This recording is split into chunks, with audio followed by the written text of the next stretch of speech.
देखिए पीएमटी 2006 का क्वेश्चन है, क्वेश्चन को ध्यान से सुनिएगा। लिखा है two cells having the same EMF are connected in series through an external resistance capital are.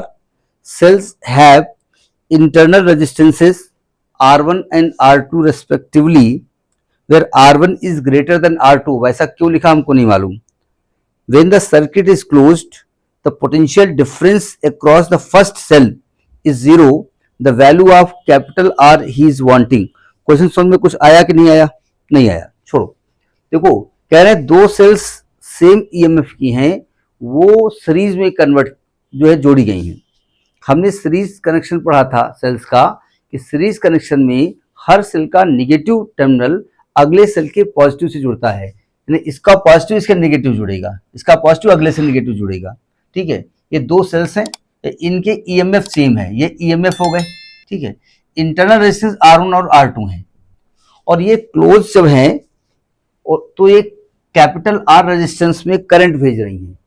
चलिए, यानी ये कैपिटल R रेजिस्टेंस में एक करंट भेज रही है, ऐसा क्वेश्चन में दिया गया है। ठीक है, तो करंट कितनी भेज रही है हमको नहीं मालूम, लेकिन ये हम जानते हैं कि पूरी सर्किट में करंट सेम होने वाली है। ठीक है, तो अगर मैं आपसे कहूं कि पूरी सर्किट में करंट कितनी होगी, तो आप कहेंगे टोटल ईएमएफ 2E और total resistance R1 plus R2 plus capital R। सही कहा मैंने।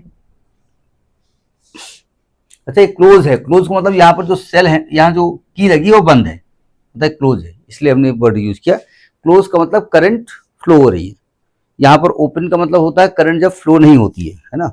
अच्छा, आगे क्या कह रहे हैं, देखो आगे बहुत ध्यान से सुनिएगा। ये कह रहे हैं कि पहली सेल है ना, when the circuit close the potential difference across the first cell. देखो फर्स्ट सेल के अक्रॉस जो पोटेंशियल डिफरेंस है V1 मान लेते हैं, तो हमने पढ़ा है V1 इज इक्वल टू होगा E माइनस आई R1। क्यों भाई? तो ये कह रहे हैं ये जीरो है। अब आप ये नहीं कहना कैसे जीरो है, हमसे ये नहीं मतलब है। इन्होंने कहा जीरो है तो है, तो इसको जीरो कर दिया, तो E माइनस आई R1। इसलिए I निकालने के लिए कह रहे हैं, I का मान E अपॉन R1 हो गया। अच्छा, ये I तो पूरे सर्किट में सेम रहने वाला है ना,